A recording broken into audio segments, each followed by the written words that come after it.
Manipur ki irang manungda makhong da soktuna leiraba mayang labam Syam Sundar LS inaubi ki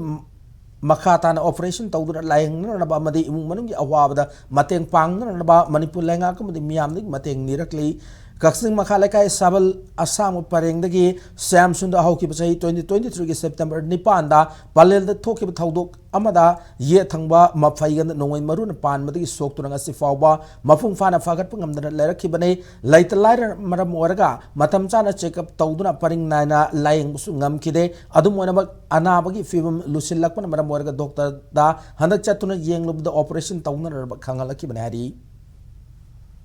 Sijada chaluba sek chaluba da makata na sikana taw hai da operation tawraga kana taw nata de kongsi chatpa yaroi da ma to